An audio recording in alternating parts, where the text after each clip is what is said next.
말이 있습니다. 호감의 보답성. 의미는 사람이 이제 그 상대가 자신이 좋아하면서도 이제 자신의 그 좋아하는 그런 감정이나 감사합니다.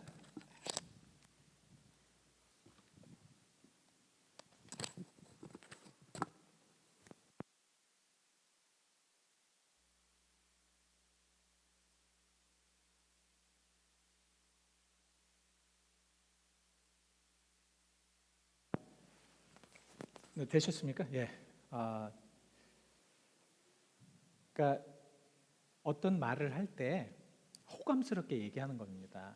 내가 상대방에게 좋은 얘기를 하는 거예요. 근데 사람들은 그 좋은 말을 했을 때 나에게 좋은 말을 하는구나. 그리고 그거를 받아들인다는 거예요. 그리고 저 사람이 나에게 좋은 말을 했기 때문에 나도 보답으로 좋은 말을 해주는 것입니다. 가는 말이 고와야 오는 말이 곱죠. 가는 정이 있어야 오는 정도 있죠. 그 말씀하고 같은 맥락입니다. 그래서 모든 사람들은 이 정말 좋은 호감, 좋은 것들을 가리키는데요. 특별히 이제 반대로 언짢은 말을 한다든가, 아니면 불쾌한 말을 한다든가, 아니면 정말 여러분들 그러시죠? 현대의 모든 사람들을 그래서 이 호감의 보답성의 그런 가운데 산다라고 그러는데, 자기에게 굉장히 좋지 못하는 얘기를 해요. 아주 불쾌한 얘기를 합니다. 그러면은 사람은 어떻게 해서든지 그거를 안갚음하려고 하는, 그러니까 그걸 어떻게 보답하려고 하는, 나쁘게 보답하려고 하는 그러한 성질을 가지고 있다고 합니다. 그런데 신앙인들은요, 이런 입장에서 보면 물론 이제 호감에 대한 보답성을 갖고 있어야 됩니다. 남이 잘해주는데 자기가 그 잘해줌에 이렇게 나쁘게 대할 수는 없지 않습니까? 사실 그것은 그리스도인으로서 안 되는 거죠. 그래서 남이 참 좋은 말을 해주면 우리도 당연히 좋은 말을 해줘야 됩니다. 근데 그리스도인이라면 그것을 넘어야 된다는 거죠. 저는 그래서 그거를 어떻게 이야기를 하냐면 이제 불호감의 보답성이다. 그러니까 내가 호감을 갖지 않는 이야기를 하더라도 그것을 은혜롭게 보답하는 것이 진정한 그리스도인이라는 말씀이죠. 여러분 어떠십니까? 우리가 신앙생활을 하면서 정말 어떠한 삶에 이렇게 좀 이야기를 할 때 누가 나에게 좋지 않은 이야기들, 또 원치 않은 이야기들, 아니면 굉장히 불쾌한 이야기들, 이렇게 이야기를 했을 때 우리 그리스도인들은 그러한 것에 대해서 민감하게 반응하는 것보다도 사랑해주고 이렇게 다시 한번 좋은 것으로 이렇게 리스폰을 해줘야 되는데, 자, 이것은 이제 여태까지 말한 것은 광고였습니다. 여러분 어떠십니까? 우리가 그렇게 해야 된다는 건 알아요, 그죠?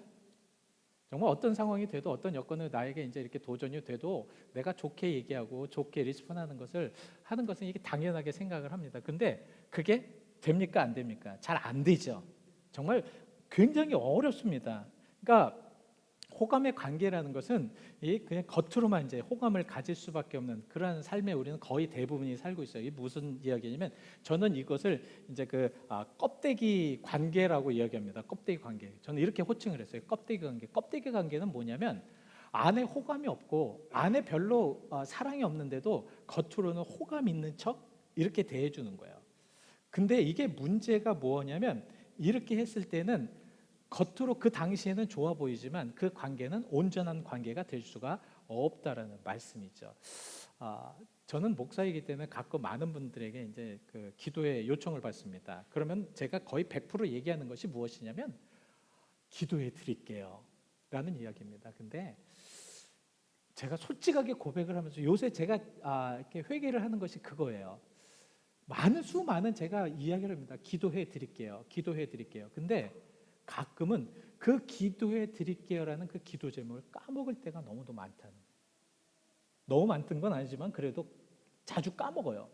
어느 분이 어려운 얘기 얼마나 힘들겠어요. 얼마나 고통스럽겠어요. 그래서 목사한테 와서 그래도 목사님 이렇게 기도해주세요. 아니면은 뭐 전화를 한다든가, 아니면은 뭐 이제 메시지를 보낸다든가 그랬을 때 저는 항상 기도해 드릴게요라는 그런 리스폰을 합니다. 근데 그것에 기도하지 않는다는 건 무엇입니까? 의미가 없다는 거죠.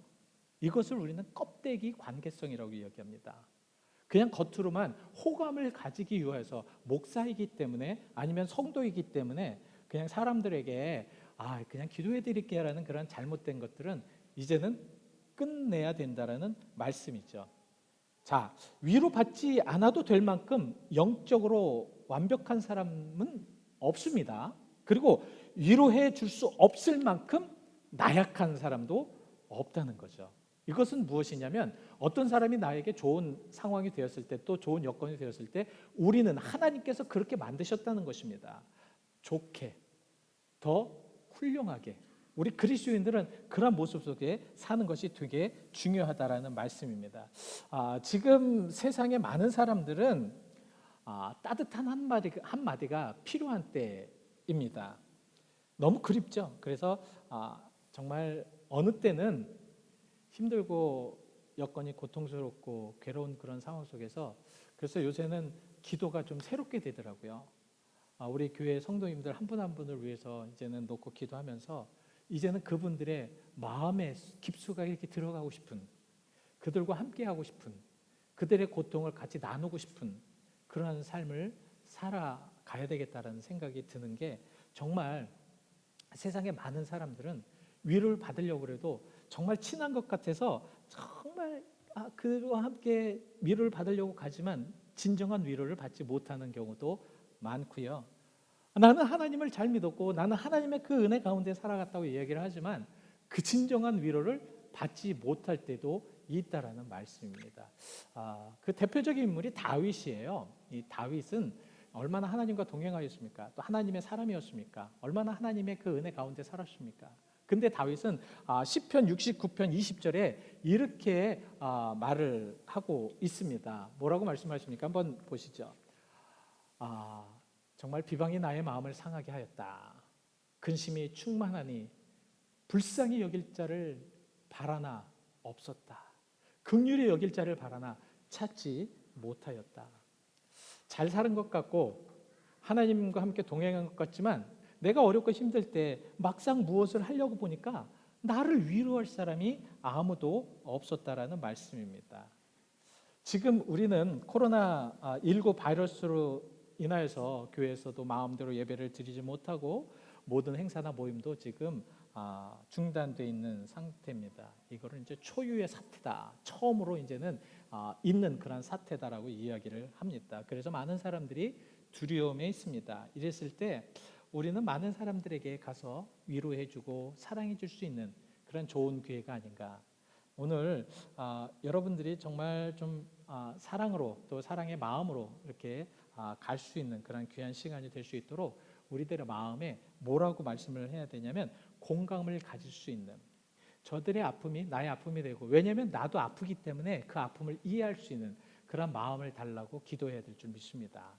우리 그리스도인들은 어느 때는 가끔가다 보면 이런 공감이 필요합니다. 제가 왜 자꾸 어느 때 정말 그 어떤 분이 오셔서 기도했을 때, 기도해달라고 그랬을 때 그것이 공감이 되지 않느냐면 내 마음이 아플 때, 그러니까 내 마음이 상처가 되었을 때, 상처가 치유가 안 되면요 이런 것들이 안 되더 공감이 안 되더라고요. 근데 상처가 치유가 되면요 아픈 분한테 가면 진짜 아파요. 괴로운 분한테 가면 진짜 괴로워요. 사람이 와서 기도를 부탁할 때는 정말 마음으로 눈물을 흘립니다. 주님, 저 분의 기도를 응답해달라고 기도합니다. 근데 마음에 상처가 되면 누가 와도 어떤 여건이 와도 어떤 상황이 돼도 이게 와닿지가 않는다는, 이것을 우리는 교감이라고 하는데요. 우리가 사실 공감이라고도 하죠. 우리 현재 이제 코로나 바이러스로 인해서 모든 사람들이 교감을 갖습니다. 어제도 우리가 이제 그 미디어 팀과 같이 식사를 하러 갔는데 저녁에 이제 늦어서 식사를 하는데 정말 음식점에 사람이 아무도 없어요. 정말 아무도 없어요. 근데 예전 같으면 아무도 없는 부분에 대해서 별 관심이 없을 텐데 첫 번째는 상황이 이렇게 된 부분에 대해서 일단 마음으로 와닿더라고요. 그리고 두 번째는 같이 가신 분들이, 예전에는 그러지 않을 텐데 우리 같이 가신 장로님과 또한 뭐 권사님과 집사님들 이렇게 뵈면서 이분들이 여기 와도 될까라는 그런 염려도 되고요. 그리고 세 번째는 이 그 레스토랑 가게가 괜찮을까라는 염려도 되더라고요. 어떤 면에서는 우리가 우리 마음속에 교감을 가지고 이렇게 같이 살아간다는 것은 굉장히 중요한 것이 아닌가 이렇게 생각이 됩니다. 자, 이런 교감 속에 우리가 위로가 될 수 있는 가장 중요한 것은 무엇이냐면, 그래서 우리는 하나님의 사랑을 갖는 것이 중요하겠다. 하나님의 사랑으로 우리가 사람을 바라보는 것이 중요하겠다. 근데 그것도 참 힘든 것이 이게 안 돼요, 잘. 그죠? 우리가 살아가면서 하나님의 사랑을 가지고 사람을 이렇게 대해야 되는 그것이 잘 안 됩니다. 우리는 항상 호감의 보답성의 그러한 마음을 가지고 있어서 상대방이 나한테 잘해줘야지 호감을 갖는 그런 것에 너무도 익숙해 돼 있어요. 그래서 누군가가 나에게 잘해줘야지만 나도 그에게 잘해주는 그 익숙함, 이런 것들이 이번에는 우리가 좀 변해야 된다는, 진정한 위로는 무엇인가? 진정한 하나님께서 함께 하시는 것은 무엇인가? 하나님께서는요, 하나님을 거부하고 하나님을 믿지 못하고 하나님을 사랑하지 아니하는 사람들 위하여서 하나님은 독생자까지 보내시는 그러한 분이셨습니다. 그러니까 불호감에 보답성을 하신 거죠. 그죠? 한번 생각을 해보십시오. 지긋지긋하게 믿지 아니하려고 하는, 지긋지긋하게 하나님의 말씀을 거부하여서 하나님의 그 은혜를 깨닫지 못하는 그러한 사람들에게 지금 하나님은 그들에게 예수 그리스도를 보내시고 그들을 구원하시기 위한 계획을 세워 놓으셨다는 것입니다. 근데 우리는 그 안에 있는 그리스도인들입니다. 그 안에 있는 그리스도인들라면 그렇게 사는 것이 마땅하겠죠. 하나님과의 그 동행하는 삶이 마땅하겠죠. 근데 이렇게 안 되기 때문에 우리는 계속해서 그것이 될 때까지 노력하고 훈련하고 예배 드릴 수 있는 것입니다. 그래서 우리가 이 안에서 하나님 안에서의 그 보답성, 하나님 안에서의 그 은혜, 하나님 안에서의 하늘로부터 내리는 그런 은혜를 항상 우리는 사모하면서 사는 것이 더 중요하겠다. 하늘 아버지께서 받는, 하늘 아버지께 받는 그 위로가 세상의 위로보다 더 중요하기 때문에 우리는 먼저, 그래서 남에게 불호감에 대한 보답성을 하기 위해서는 하늘 아버지가 주시는 사랑을 먼저 받는 것이 중요합니다. 우리에게 주시는 하나님의 사랑, 여러분 느껴보셨습니까? 하나님께서 주시는 놀라우신 은혜, 그냥 정말 어떤 계획이나 아니 어떤 보답이 없이 그냥 마구 떨어주시는 그러한 은혜, 그러한 은혜를 통하여서 하나님은 진정한 위로를 많은 이들에게 나누어 주기를 원하고 계시다라는 말씀이지요. 그래서 여러분 분명한 말씀을 드립니다. 우리가 먼저는 하나님께 받는 위로를 먼저 받아야 되겠다. 그리고 그 위로를 통해서 사람들을 위로해 주는 것이 중요하다라는 말씀입니다.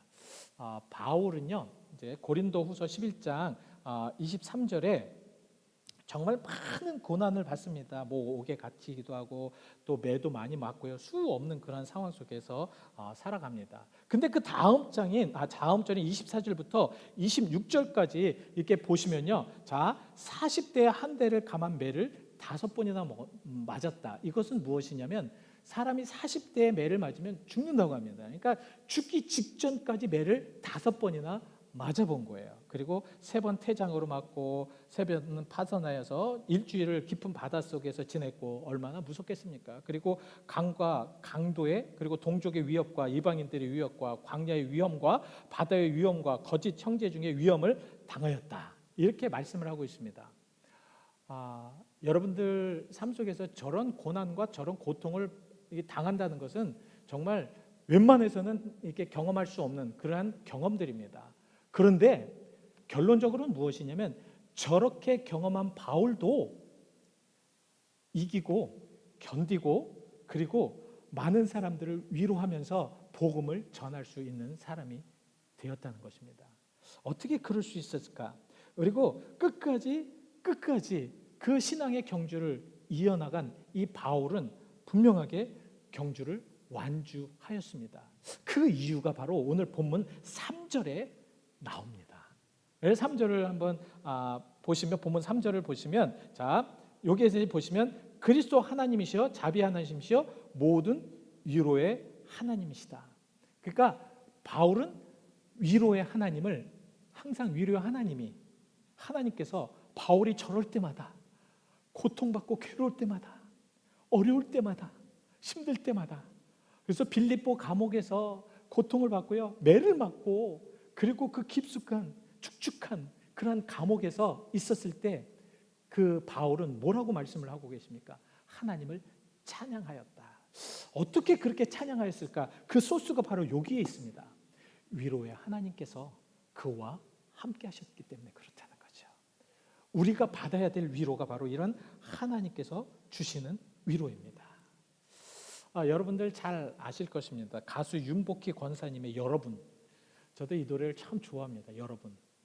정말 힘들고 고날 받을 때 내가 너에게 위로를 해줄게라는 그런 가사인데요. 원래 이 노래는 국제가요제에 이제 출품되는 조건으로 갖추기 위해서 그 영어를 이제 2절로 만들어서 제출한 그러한 곡이라고 합니다. 최근에 국내 한 가요 경연 프로그램에서 권사님의 요청으로 그 2절을 불려졌는데요. 권사님이 직접 해석을 붙여서 그래서 영어 가사를 이제 이렇게 트랜스레이트를 하셨는데요. 그 영어 가사가 이렇더라고요. 내가 어둡고 캄캄한 밤을 걷고 있을 때 그가 너의 지팡이가 되어 주신다고 말씀하신다네. 내가 누군가로부터 사랑을 받기를 원할 때 그는 내가 바로 너의 사랑이라고 말씀하시네. 그러나 웃으며 나를 바라보렴. 누구나 다 이 길을 걸어간단다. 그러니 나를 믿고 어깨를 피렴. 지금 시작이니 멈출 수가 없단다. 이 길은 유일한 길이니 나와 함께 손잡고 걸어가자. 힘들고 지친 세상 속에서 이 윤복희 권사님이 체험한 하나님을 아마 표현하였던 것 같습니다.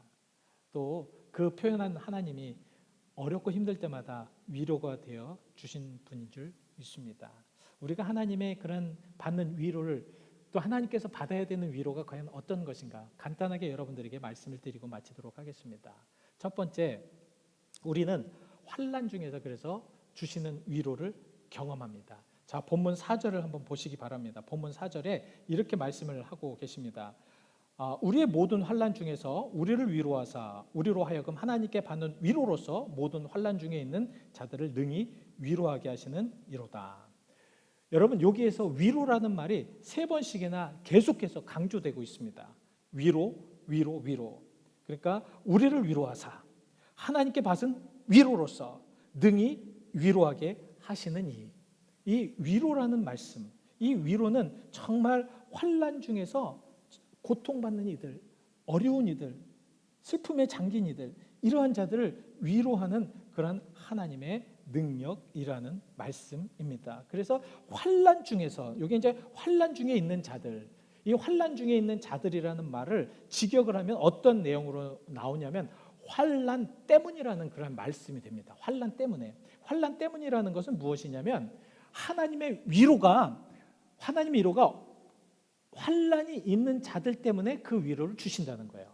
그 무슨 말씀이냐면 하나님께서 고통받는 이들, 어려운 이들을 정말 그 환난이 있었을 때 그 하나님의 위로는 그들의 환난 때문에 하나님의 위로를 주신다라는 말씀입니다. 어떤 상황이나 어떤 여건 속에서 우리는 환난 속에서 하나님의 위로를 받을 수 있는 이들이라는 말씀이죠. 그래서 우리가 이 시간에 하나님 앞에 간구하면 하나님께서 주시는 위로로 우리는 기뻐하며 나갈 수가 있다라는 말씀입니다. 지금 환난에 있는 자녀를 어미가 위로함 같이, 자, 한번 생각을 해보십시오.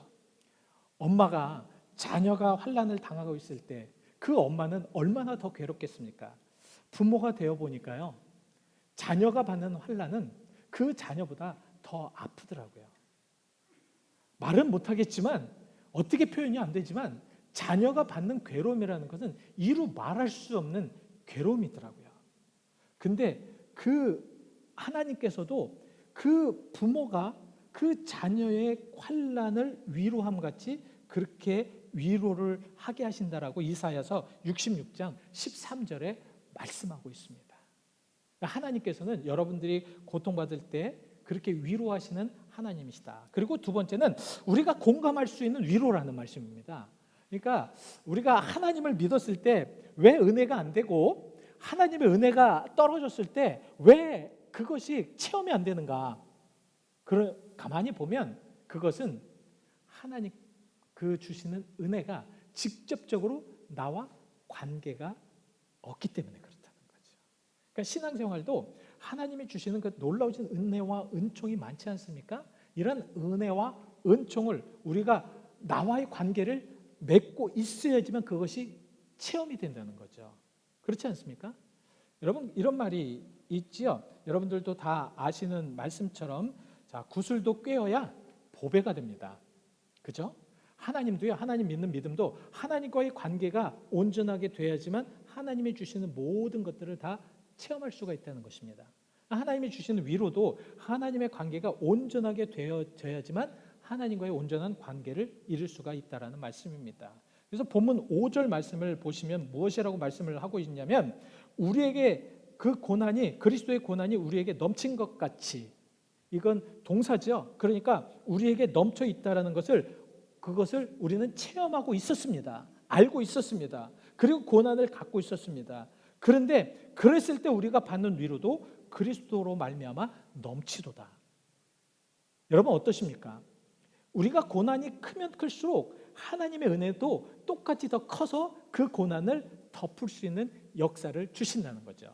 이것을 우리는 신앙의 공감대라고 이야기를 합니다. 신앙에도 공감대가 필요해요. 그래서 어떤 상황 속에서 하나님께서 이렇게 해주셨을 때, 이것에 대해서 하나님께서 어떤 위로를 주셨을 때 그것이 직접적으로 우리에게 공감대가 되어서 체험이 되어야 된다라는 말씀이지요. 그러기 위해서는 우리가 좀 어떻게 해야 되는가? 저는 말씀을 묵상을 하면서 우리가 그렇게 될 수 있는 방법은 갈라디아서 2장 20절 말씀처럼 하면 되겠다. 그래서 여러분, 오늘 저는 여러분들과 저 말씀을 다시 한번 읽기를 원합니다. 한번 읽어보시죠. 시작. 내가 그리스도와 함께 십자가에 못 박혔나니 그런적 이제는 내가 사는 것이 아니요 오직 내 안에 그리스도께서 사시는 것이라. 이제 내가 육체 가운데 사는 것은 나를 사랑하사 나를 위하여 자기 자신을 버리신 하나님의 아들을 믿는 믿음 안에서 사는 것이라. 그러니까 우리는요, 하나님의 믿음 안에서 살기 위해서는 어떻게 해야 됩니까? 그럼 어떻게 해야 되죠? 그리스도와 함께 십자가에 못 박히는 방법밖에 없습니다. 이것을 공감대라고 합니다. 십자가에 못 박아야지 예수 그리스도의 고난이 나에게 느껴지고, 십자가에 못 박아야지 예수님의 사랑이 느껴지면서, 내 자신 십자가에 못 박아야지 예수님 그 옆구리에 창자국에 난 그런 상처의 그 아픔을 우리가 알 수가 있다라는 말씀입니다. 여러분 다 아시는 내용인데, 알렉스 헤일이라는 사람이 쓴 소설 중에 뿌리라는 소설이 있습니다. 뿌리라는 그런 소설인데, 이것이 예전에 영화로 돼서 나온 적이 있죠. 주인공 쿤타킨테 다 아실 겁니다. 저도 어렸을 때 이걸 너무너무 재밌게 본 기억이 납니다. 정말 아프리카에서 사람을 사냥하는 것처럼 사냥해 와가지고, 그래서 데리고 와서 완전히 짐승처럼 부리는 그러한 드라마였던 것 같아요. 근데 이 드라마에서 어떤 상황이 벌어졌냐면, 그래도 좋은 주인이 많아서 이 쿤타킨테가 하루는 이제 많은 사람들, 백인들만 참석한 호화 무도에 이제 참석하게 됩니다. 매일 창고에서 자고 또 좋지 않은 그런 옷을 입다가 화려한 연회장을 거닐게 되었지만, 이상하게 쿤타킨테는 그걸 좋아하지 않아요. 그리고 그 훌륭한 음식들도 아무런 감동이 없습니다. 그래서 그냥 그 자리를 피해 나갑니다.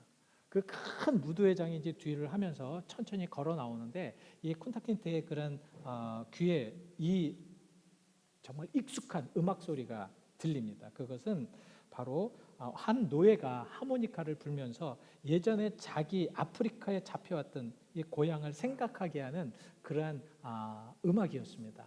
이 쿤타킨테는 그 옆에 앉아서 이런저런 얘기를 하면서 공감대를 이루어요. 어떤 공감대냐면, 그 예전에 정말 아프리카에서 잡혔을 때 그 괴로움, 그 놀람, 그 두려움. 근데 그 사람도, 하모니카를 불던 사람도 비슷한 공감대를 갖고 있습니다. 그리고 또 이야기를 하다 보니까 비슷한 지역에서 잡혀온 거예요. 그래서 서로 껴안고 눈물을 흘리면서 이 공감대를 이룹니다. 우리 신앙의 공감대가 바로 그런 공감대가 되어야 되지 않을까. 우리가 하나님 앞에 은혜를 가지고 그렇게 서로가 살아가면서 우리 형제와 자매를 사랑한다라고 이야기하는 그러한 공감대가 바로 서로 그 마음과 마음을 통할 수 있는, 정말 그리스도 안에서 이렇게 살아갈 수 있는, 지금 우리가 코로나 바이러스로 인해서 이런 고통을 받는 이 공감대가 지금 있지 않습니까? 이럴 때 우리가 서로 사랑할 수 있는 좋은 기회라 믿습니다. 그래서 여러분 오늘 이제 그 예배를 드리고 나시면요, 이제 이번 일주일 한 주 동안에 좀 전화를 좀 들으셔서 주변에 많은 분들, 또한 어려움을 당하시는 분들, 또 아픈 분들을 위해서 뭐 전화를 또 드려서 서로 공감을 하시면서 사랑의 위로를 해주시기를 바랍니다. 그래서 마지막으로 여러분들에게 부탁드리고 싶은 것은, 우리가 이런 위로가 기쁨과 감사의 위로가 되기를 바랍니다. 우리 하나님께서 주시는 기쁨과 감사는 하나님의 능력을 체험해 보아야 알 수가 있습니다. 결국은 무엇이냐면 신앙은 체험밖에 도리가 없더라고요. 하나님의 계심을 체험할 수밖에 없고요, 하나님의 역사심을 체험할 수밖에 없고, 하나님의 사랑을 체험할 수밖에 없습니다. 요 근래 저는 정말 많이 체험을 합니다. 저의 성격이나 저의 일생생활은 변한 것이 하나도 없습니다. 저의 모든 약함도 변한 것이 없습니다. 그러나 하나님께서 주시는 그러한 체험은 변화가고 있습니다. 진짜 리얼하게 실질적으로 그렇게 변화가 되고 있다라는 말씀입니다. 그래서 우리가 진정으로 이 기쁨과 감사, 하나님께 체험해 주시는, 하나님께서 주시는 모든 기쁨과 감사, 그래서 복된 소망으로 오늘 본문 11절에 말씀하시는 것처럼 바로 우리를 위해서 하셨던 모든 은사로 말미암아, 우리가 기도로 얻은 그런 은사로 말미암아 많은 사람이 우리를 위하여서 감사하게 하려 함이라. 이럴 때일수록 우리 그리스도인들의 얼굴은 어떻게 됩니까? 찡그려야 될까요? 아니죠. 더 밝은 얼굴로 살아가시길 바랍니다. 강격한 모습으로 여러분 이제 얼굴 좀 바꾸시길 바랍니다. 저도 여러분과 함께 이렇게 예배를 드리면 처음에나 그랬지, 정말 이 감격한 마음으로 우리가 진정으로 사랑하면서 기쁨으로 살아가기를 원합니다. 이런 삶 속에서 하나님께서 함께 하실 것입니다. 그래서 정말 우리 하박국서를 바라보면서 이제 마지막으로 이 말씀을 드리겠습니다. 희망과 정말 기쁨이 없는 이 절망의 상태, 그러한 나라를 보면서 하박국은 마음이 교만하고 그 속에 정직한 모습이 없고, 그래서 믿음이 없는 이들에게 오직 의인은 믿음으로 말미암아 살 것이라고 하박국서 2장 4절에 말씀을 하십니다. 그러면서 우리 못난 인간들, 정말 잘못된 인간들을 사랑하시는 하나님의 은혜가 너무 풍성하여서 하박국은 볼 때에는 좌절될 수 있는 것들밖에 없었어요. 거짓들과 잘못된 것들과 잘못 보여지는 것들과 멸망으로 치닫는 그런 모습들을 보면서 절망될 수밖에 없었습니다.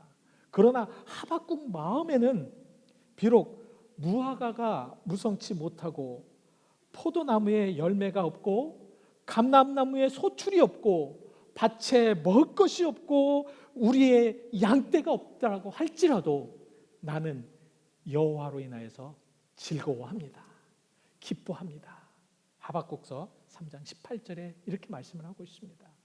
비록 우리가 주변에 두렵고 떨립니다. 얼마나 떨립니까? 그죠? 지금도 우리가 사는 이곳에서 거의 100명 가깝게 지금 양성이 나와서 우리를 두렵게 합니다. 떨리게 합니다. 주변의 모든 사람들은 자꾸 우리가 어떻게 해야 될지, 무엇을 해야 될지, 어떤 삶으로 살아야 될지 많은 사람들이 두려워하면서 정말 어떻게 할지 모르는 그런 위험함 속에 살고 있습니다. 이랬을 때 우리가 할 수 있는 것은 무엇입니까? 비록 그렇다고 할지라도 우리는 여호와로 인하여서 즐거워하는 그리스도인들이 되어야 될 줄 믿습니다. 우리가 즐거워하지 않으면 그들은 우리를 보면서 무엇을 보겠습니까? 우리가 하나님 믿는 자녀라고 하면서, 그래서 그들이 이런 상황 속에서도 감사하는 모습이 보여지지 않는다면 그들은 과연 우리를 통하여서 무엇을 볼까요? 깊이 생각해야 될 말씀입니다. 기도하시겠습니다.